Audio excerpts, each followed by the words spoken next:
And to continue with the theme of the forest and the trees, today we're going to learn how to put down roots, how to incorporate rigor into curriculum design and evaluation.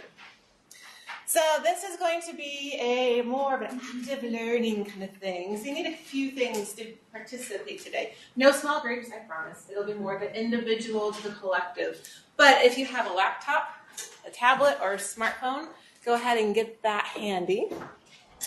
If on that, I don't know if your laptop would work real well, but if you happen to have a QR scanner app on your tablet or your smartphone, that will be very helpful as well. And then everyone should have, and if you don't have, please raise your hand, a Plickers card. Something that looks like this. Does everyone have one? If you don't have one, raise your hand and I'll bring one to you. There's that. Anyone else? Yes. All right, so I think we've got the tools for today. So before we launch in, we're going to do a little bit of a technology test. Oh, wait a minute.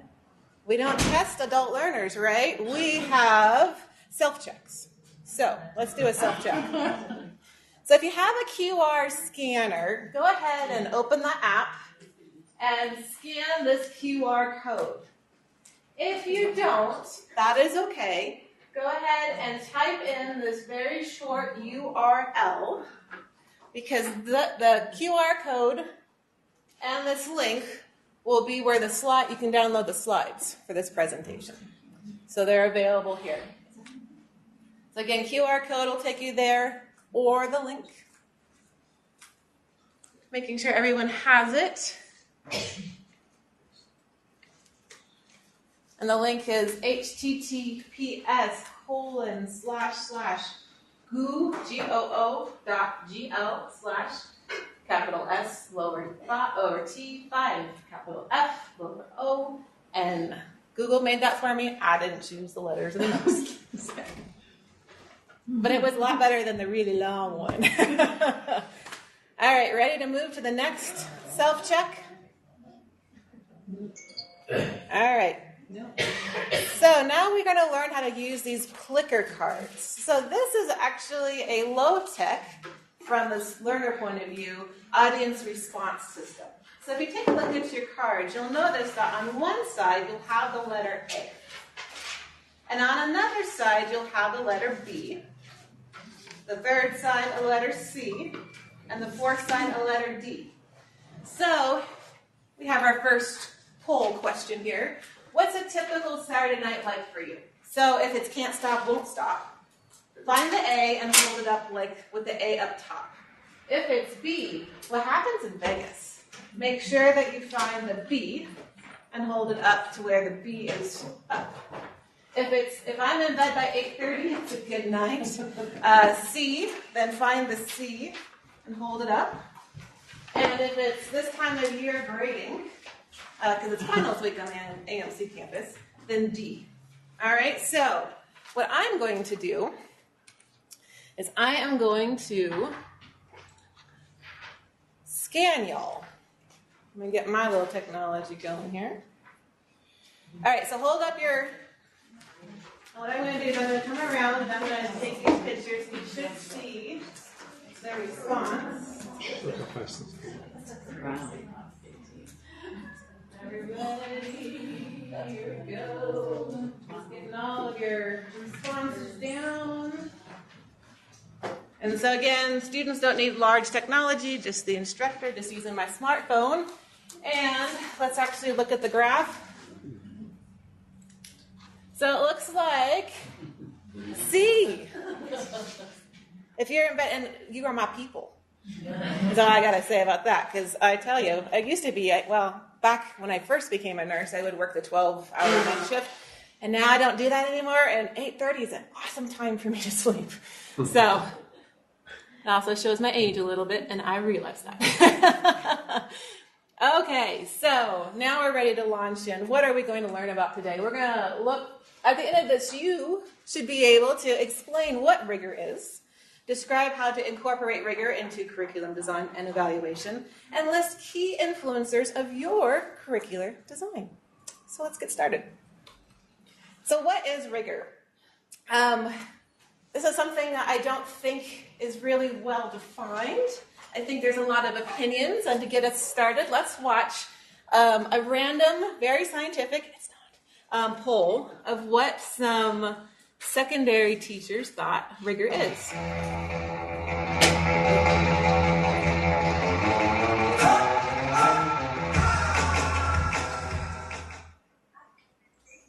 Mine is a blank. Oh God. Yeah, I do know what rigor is.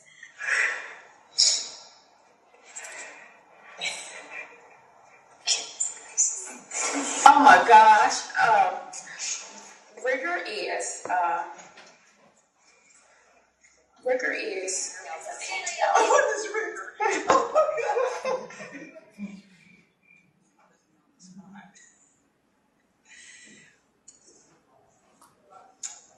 God. It would be, for me, my own opinion would be,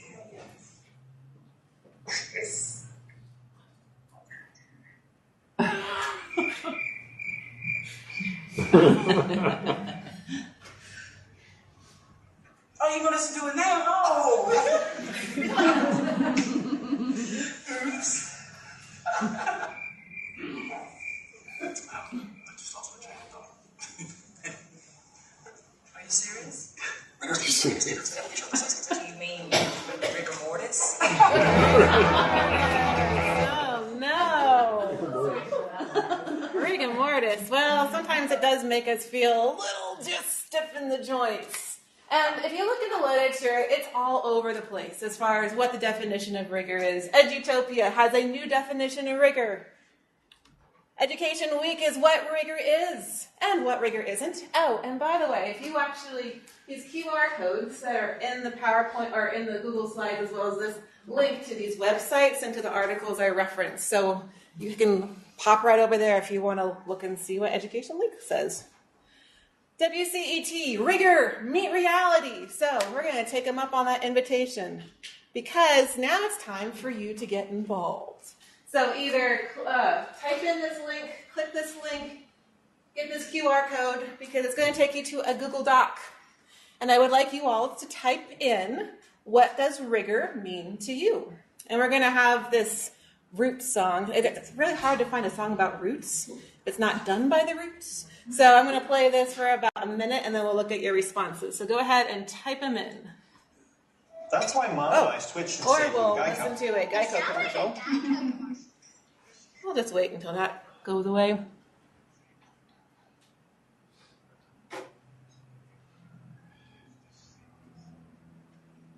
All right, now comes the music. So about 45 seconds.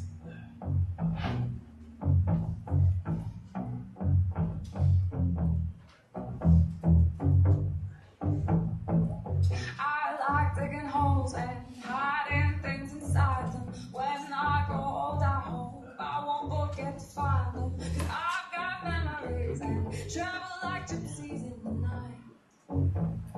No explanation is available. I build a home and wait for someone to tear it down. Then pack it up in boxes, head for the next town round. 'Cause I've got memories and travel like gypsies in the night. And 1,000 times I've seen this road, 1,000 times. All right, let's see what y'all put. All right, so we have a challenging students to think independently and synthesize material. Very nice. How much does a student have to critically think rather than simply looking something up online or regurgitating information like that? Essential and professional practice. Reliable, defensible claims that data can survive. Work that challenges students learning in new and interesting ways. Hey, I think you guys are a little bit more on the higher curve than the little example of the rigor mortis that we looked at here in a second. So again, there are a lot of different definitions of what rigor is. For today's presentation, we're going to listen to this definition, operationalize it, and I think you'll find it's very similar to what those who wrote on the Google Doc said. Rigor's instruction that requires students to, first thing, make meaning for themselves. Students have to be doing the thinking in order for it to be rigorous. And not just this controlled pseudo-thinking that often happens in schools. It's about students making meaning and making meaning for themselves. The second piece is that students have to impose structure and information, because the way that we know our brains work, the act of imposing structure, the act of organizing information actually deepens our understanding of the information. Third piece is that rigor requires students to take individual skills and put them together to create a process. If we don't show students how to take individual skills and start to put them together to create an entire process, we're cheating them of real thinking, because thinking is not disconnected skills. Thinking is about an entire process. And then the fourth thing is it requires students to apply what they've learned in new and novel situations. With this definition, now when someone says, hey, is this lesson plan rigorous? I can say, well, where in your lesson are students making meaning for themselves? Where are students imposing structure? So now all of a sudden, I've put a definition into the hands of a teacher. Excellent. Putting the definition in the hands of the teacher for the student to engage with the material. I don't know if any of you have dived into, whether it just be a toe or a full-on belly flop, into the neuroscience of learning and how important it is for the neurotransmitters, the limbic system. I won't go into an A&P lecture, but really if students can create their own meaning and their own memorizational structure of what you're presenting as faculty, then it actually will stick. And if it sticks, then they can create those new organizational structures and actually become the person, the professional that they're at school to learn how to do. Oops. Okay, so that was a lot of videos. Now it's time to do clickers again. So, rigor review. Is your answer A? Is it B? Is it C? Or is it D? If you hope you don't have a headache, but if you do, fair enough. So again, whatever answer it is, make sure that letter is up on your clickers card.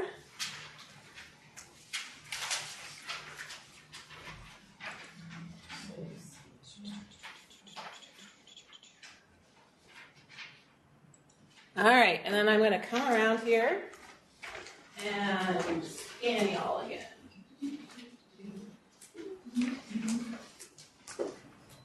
And as a faculty, this is a great way to get your steps in during the day. You can just get your Fitbit on. Wonder why your feet are so tired at the end of the day? Excellent. Well, that was a good, easy question. So let's hang on to those operational definitions of this. Okay, so now that we know what rigor is, what is rigor in curriculum design? So if students are supposed to make meaning for themselves, impose structure on that information, take those skills and put them together to create a process and apply what they've learned to a new and novel situation, oftentimes they're asked to do it in an environment like this, where you've got a lot of trees, and you've got a lot of details, and you've got little trees and big trees, but there's really not a structure. There's not really an organizational framework to help students move along. So in order for us to help give us a framework, this is a definition from Dave Ainsworth that we're going to use about what is a rigorous curriculum. What does it look like from that definition of rigor to the full curriculum? Inclusive set of intentionally aligned components, clear learning outcomes, matching assessments, engaging learning experiences, instructional strategies, organized into sequenced units of study.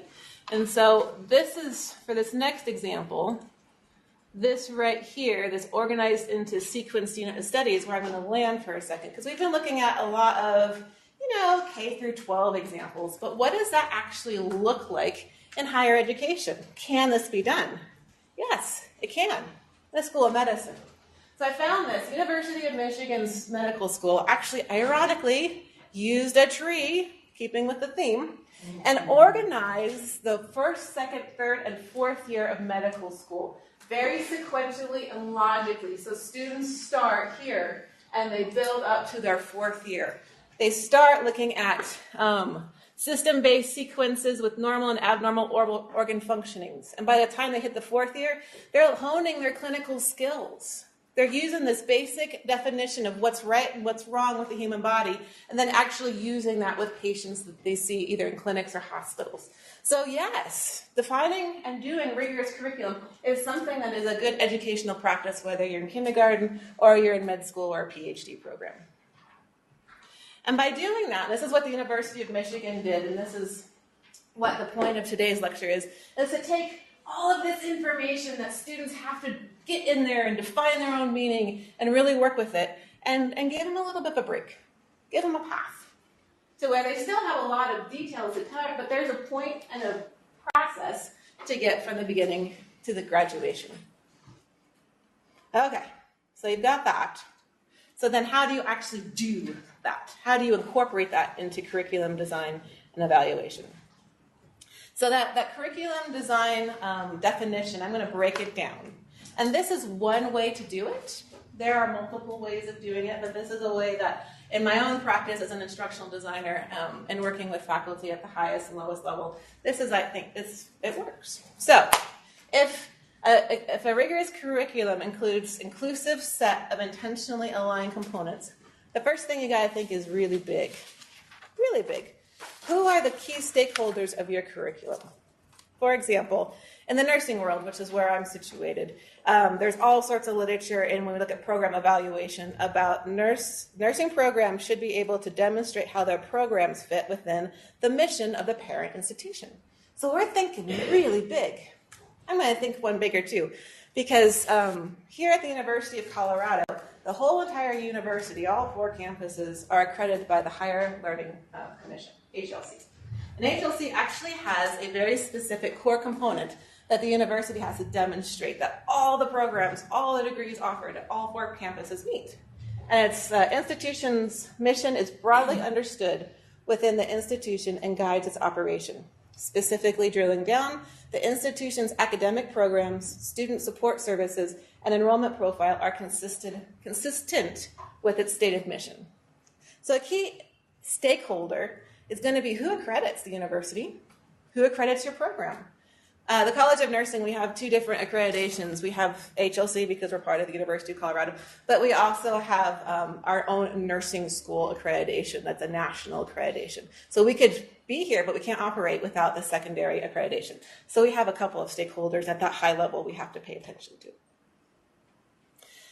So going from like the 30,000 foot view down to about the 50,000 or 15,000 point of view, the key stakeholders should align to program outcomes.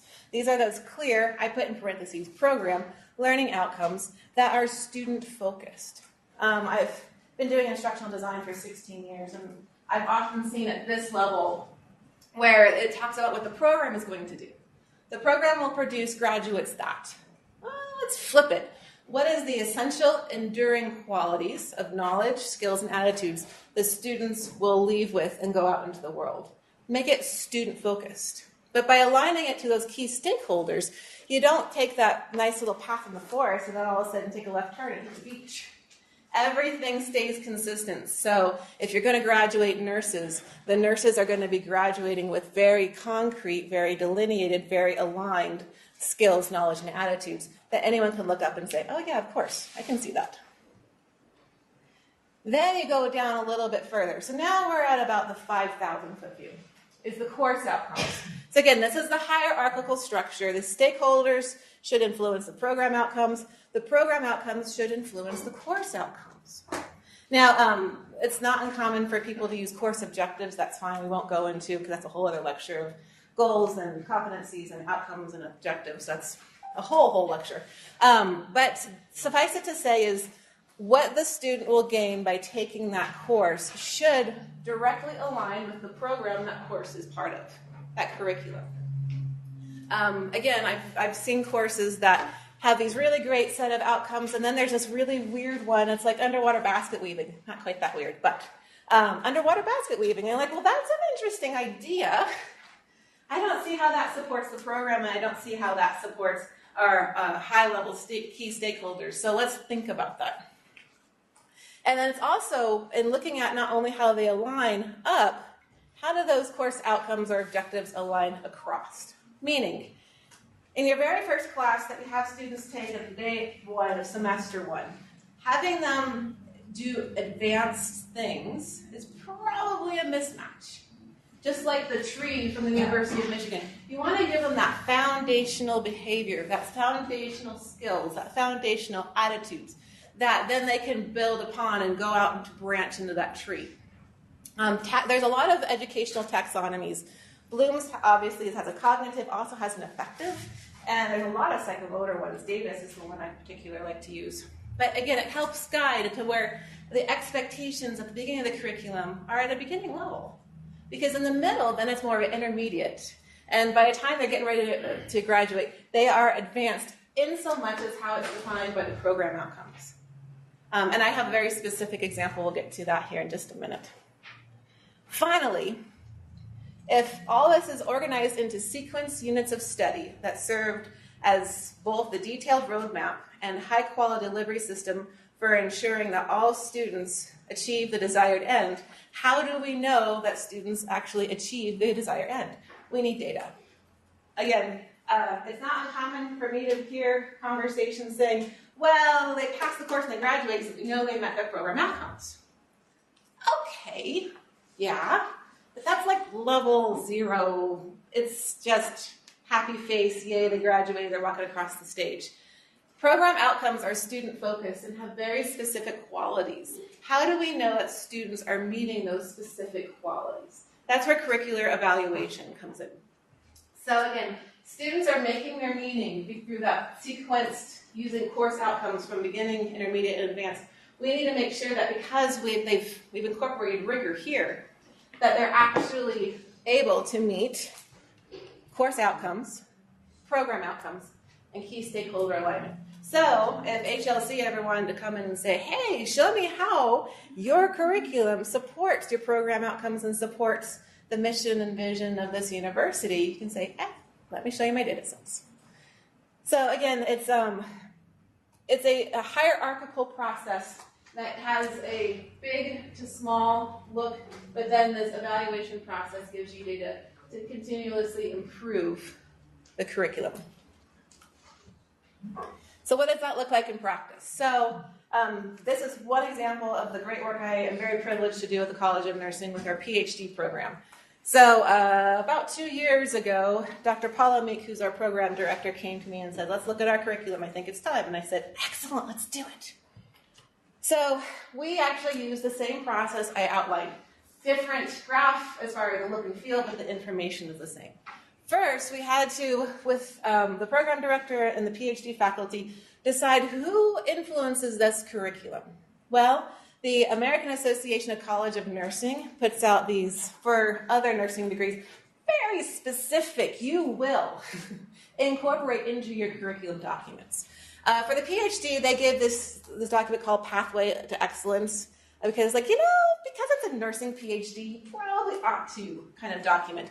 But it's really important because if we're going to issue a PhD in nursing, we actually do need to have that nursing influence into it. We are situated on the AMC campus, so we chose to align to the campus mission and vision. Not everyone could articulate what that is. So that was a part of discovery as far as where is it and what does it say. And our working assumption is that because HLC has that overarching definition that everything is influenced by the parent mission and vision, our assumption is that the AMC campus already aligns to the University of Colorado because we've been accredited for a while. So we just went to campus. Now, the PhD program is a very interesting program because it sits in 2 different houses. It sits in the graduate school. And the graduate school has a mission and vision statement. Not everyone knew what that was. And it also sits in the College of Nursing.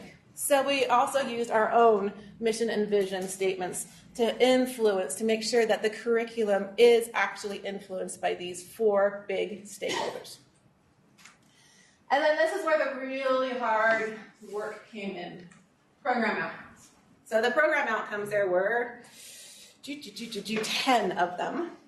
And we took a look at it. And this is hard work because a lot of these faculty have been working on this curriculum for a long time. This is something that they can live and breathe and present on in their sleep.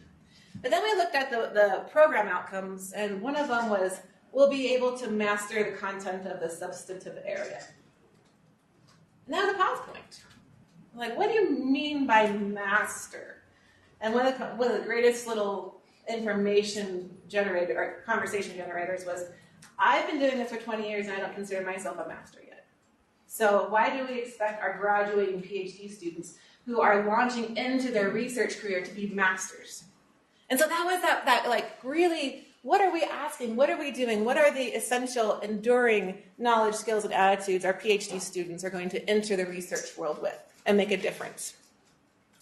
And then we actually looked at the student learning experience. What does the course, the curriculum from beginning, intermediate, and advanced look like? How much of the outcomes are written at the cognitive? Are they written at the psychomotor and the affective? Because again, you want students to have the full breadth and depth of the ability to make their meaning, to make structure, to apply it in new and novel ways. If we only do cognitive and we really don't care about their skills or their attitudes, we're not giving them the full experience they need to be successful researchers. So we took a look at that. And then we looked at what day one, course one, what are the expectations? All the way, we just got to the point where they take their comps, because after the comps they go off and do their dissertation, and that's a little bit harder to measure from an educational taxonomy. So we just looked at their didactic classes. And then, and this is where we are currently, is that we are putting together a curricular evaluation plan based on this work to where that we can use student-generated summative assessments to say how are those students meeting the course outcomes, the program outcomes, and how can we report that to those 4 stakeholders. So I know you can't see this, and the purpose isn't that you can see the individual itty-bitty little parts there, but I just wanted to show you what this looks like in the real world. We made a whole bunch of tables. Let me get my pointer back here. We made a whole bunch of tables. Up here are the PhD program calls their program outcomes graduate qualities. That's fine, but there's the program outcomes. And so we aligned those with the mission and vision and values of the AMC campus. And we looked and says how this is written, number 1 is written, it aligns to these, the way these are operationally defined. And they're on the website for AMC. And we made sure that our program outcomes are actually meeting our stakeholder requirements. And across all 4, thumbs up. Then we looked at the course sequencing, and I, because I'm very I need color, especially when you're looking at something like this. Anything in orange, reddish, that's beginning. Anything in green is intermediate. Anything in yellow is advanced. And we actually put a C for cognitive, PM for psychomotor, A for affective. And we looked at like what is the percentage of cognitive versus psychomotor? It's heavily cognitive. Because then we'll get like, there are research skills, but we've never thought of it that way. And to see themselves as nurse scientists is an attitudinal shift. And maybe we got to go after more intentionally this versus that it just happens. So we did this map, this concept map, and what you can see is that there's a lot of green before they get to the comps. So overall, the expectation is they operate at an intermediate level. So the reflection back is that okay? Is that the expectation? Or should we have maybe a little bit more orange here and maybe a little bit more yellow here? Now it's not a block of orange, block of green, and block of yellow, because that's a little too prescriptive. Especially some classes, this is the only place they're going to get that content, so they have to go to 0 to 90 within the time frame. That's okay. But if you look at the whole curricular, we want to give them the ability to mix meaning, to incorporate Rigor into that design. And we have work to do. We have some work to do. Okay. It's a lot of me talking. It's your turn again. So I want you all to think about your academic program. Where you are a part of, where's your home? And again, QR code, Google Doc link, brainstorm. Who are the key stakeholders for your school, for your program? And I don't know is a very fair and valid answer. So I'm going to give about a minute again. Then we'll take a look at the Google Doc and see what y'all say.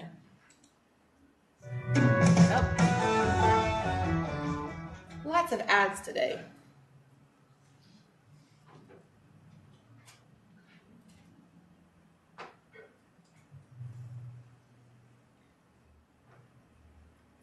All right.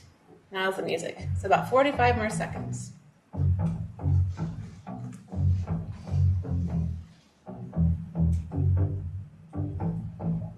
I like digging holes and hiding things inside them. When I grow old, I hope I won't forget to find them. 'Cause I've got memories and travel like gypsies in the night. I build a home and wait for someone to tear it down. Then pack it up in boxes, head for the next town round. 'Cause I've got memories and travel like gypsies in the night. And 1,000 times I've seen this road, 1,000 times. I've got no roots from my home. All right. I've got no roots from my home. Let's take a look. Oh, ew. Pointer needs to go away. There we go. Regents, hey, that's a good. Taxpayers. Ha ha ha ha. I like a good thinking here. Prospective employers. That is a really, really good thing. And that's actually something that you can see for the PhD program we didn't consider. But if we're thinking about our bachelor's or our master's, where a lot of our nurse practitioners come in, we need to have, we call them communities of interest. People who hire our graduates. So that is a fantastic answer. Absolutely. Current and future learning, patients, accrediting bodies, scientific communities, absolutely. Attendings, yeah, you want to make sure that the people who are teaching your students in the clinical environment actually feel like they have something to work with versus, oh, see you again. That's never a good thing to get back. The CAPE, oh no, not the CAPE. CAPTE, School of Medicine, Patients, HLC, yes, that's another. If you all, this is where I'm just like, I want to be in this room, can get parents together and have them talk about what they want to see for their children, I think that'd be amazing. That would be absolutely amazing to get that feedback, because that's not a voice we commonly have in these discussions. Parents, families, Colorado Society as a whole, absolutely. So this is exactly, so you're starting to think of these bigger things. The School of Business has their own accrediting body. School of Education, I would imagine, if nothing else, look at the Colorado State Boards. Licensure, any licensure exams? So these are just kind of idea generators as far as things when you're thinking about how, again, at the high level, it doesn't feel like it's very rigorous, but it helps to contextualize and frame the student learning experience if everything has these key stakeholders. So well done. Okay, Flickers time again, so get your cards out. So, it's just an A and a B this time. I know where to find the program learning outcomes for my program. So it's one of those things that I learned once upon a time. It's not necessarily how much you know. It's more about, do you know where to look? I can tell you that we just redesigned all 4 sets of program outcomes of the College of Nursing, and I don't have it memorized. I don't at all. Okay, ready? A or B? Actually, I'm going to start this side. Why not? That.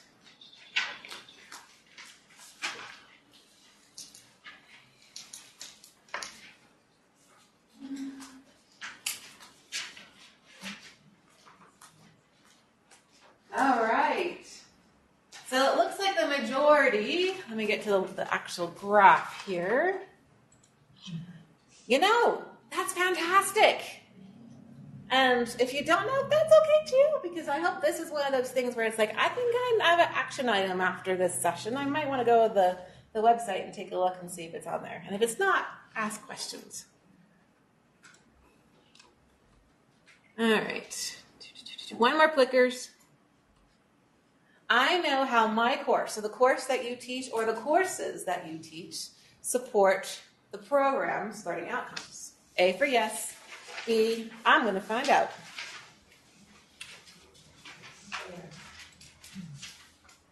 Get the graph that time. All right.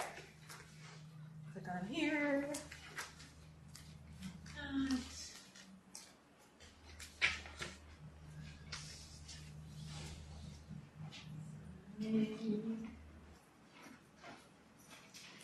walking backwards in sandals is always a potential word complaint, I realize. Yes, excellent. And then I'm going to find out. So again, great action items. And I would say that if you know, share it with someone. Phone a friend. Say, hey, did you know that our classes support this thing? And do we know how well it does? And really start that conversation with colleagues, with deans, with students. All right. Any questions from this presentation? You guys are very... go ahead. So I do continuing medical education, so I'm wondering if you have any specific ideas, because sort of like what we're trying to do is actually move them from the path that they think they're on onto the right path. So they think they have a path, and they've developed their path. So how do we redevelop a path? So thinking of key stakeholders, knowing what their attitudes they come in with, defining the path they think they're on, Right. and then there's actually it's called the 7 Ways of Knowing. I can't remember the author of the book, but what they talk about is that students will compartmentalize meaning as they're learning. So I have a bucket here, and I have a bucket here, and I have a bucket here, and I have this preconceived notion box that all these buckets are. And what, as educators, our challenge is to do is to show how the connections to these buckets are. So and by doing that, you're reshaping their path to where when you start saying, okay, remember we learned about this last time? That actually directly, you have to be that transparent. It directly applies here, because then in their brain they think, oh, the buckets actually have a relationship. And by helping them connect the dots, you help them form the meaning, and they will transform. And the great data point from that is to do the same survey at the end and to see how their attitudes have shifted from beginning to end. But again, using that same structure for continuing education is what is the point? Who says that this should be happening? And then if it's a sequence of classes or even within the class, how does that then meet all those other stakeholders? So excellent question. Any other questions? Yes? I'm a little unclear about what it means for students to make meaning. So what does it make meaning? Okay. So I'm gonna reflect that back to you. What are your key takeaways from this presentation in relation to what you do? Well, that piece was important, the idea that students need to make meaning, but I'm not sure I know exactly what that means. Okay. And I think I'm understanding the linkage between the outcomes that you're seeking and the tasks that or the way you're constructing the curriculum to achieve those outcomes. So those are my main takeaways. Excellent. So what you've done right there is you've started to take this random concept and started to apply it to your specific task making meaning. To get more specific in that is that we would then have a follow-up, and we'd have a workshop, and then I'd actually say, bring in, and then we would drill down to how this applies, because then you're making connections, you're making meaning to real-world stuff. We get out a concept, we get a construct. So like the next step of this presentation would be more of a workshop. But you've already started making meaning. So even a 45-minute presentation, when it allows students to say, that's why those questions, what do you know your stuff? What is this? It's helping you connect the dots from this big conceptual stuff to your real stuff. So that's the very beginning, making meaning. Is that different than reflecting? It has reflecting involvement, absolutely, but it then requires more action than just reflection. So you want to see the inward, because that has to happen, but then you want to see the outward demonstration of. If you do we'll go very basic, a paper. And you say, here's a prompt, and I want you to pull in all these things. Pull in all those things, but then if you have them and synthesize what this means to your practice, to your profession, to your future as a student, that's when they're taking all these things that you can see, yeah, you got that, and then what's the so what? So always asking for them to show you what the so what is. In clinicals, in the nursing, we'll start them out with, come on, and this is at all levels, come along, make sure you knock on the door and say, hi, my name is Glenda, I'm your nurse today, or hi, I'm Glenda, I'm your nurse practitioner today, what brings you in to see me? That's day one. And but then by the 4th clinical rotation that they're in, nurse practitioners or students specifically, I don't even need to be there. They're walking in saying, hey, I'm Glenda, what's up? And they have their notes taking, and the preceptor, the faculty is outside the door. But they've made meaning as far as how do you do a patient encounter? How do you elicit all this information in 15 minutes and also prescribe, and also educate, and also. So they had time to practice, to make that meaning. And the demonstrative part is you can see it in their skills. Does that help? Yes. Any other questions? Yes? So part of your title says evaluation. Do you have a simple format for evaluations that you use it in? We are actually working, we're actually going a little bit different. I know y'all can't see this, but I'm going to draw it if I don't have it. Because we're evaluating, because we have student evaluations, but there's a whole bunch of literature out there that say that we ask students who are non-expert, expert questions. And so therefore the data isn't reliable or valid. But we put a lot of stakes into that. So we're moving away from, it has its point, it has its place, but we're looking at, again, that summative assessment, and we're creating grading rubrics, where we have a rubric for each program outcome. And this program outcome says blah, and then we know the student has met that because we can see evidence of, and are they below the expectations because we're not seeing evidence of, and are they exceeding expectations, and are we seeing above and beyond work? And if we see a lot of this, either this rubric needs a little bit more work, or our program outcome is too basic. They're already doing that, and so we got to raise the bar a little bit. So we are, as a college, working diligently on this process right here because it's a culture shift from student evaluations and grading rubrics to what program level student performance data is out there and how does that feed our program outcomes. So it truly is, where was it, University of Utah? It took 7 years to do this work because the culture shift is such a intentional, but they started getting data year 1, and by data year 7 was much more sophisticated and much more informative. Any other questions?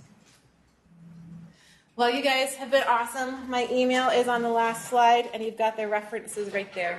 Thank you very much for your time and attention this morning.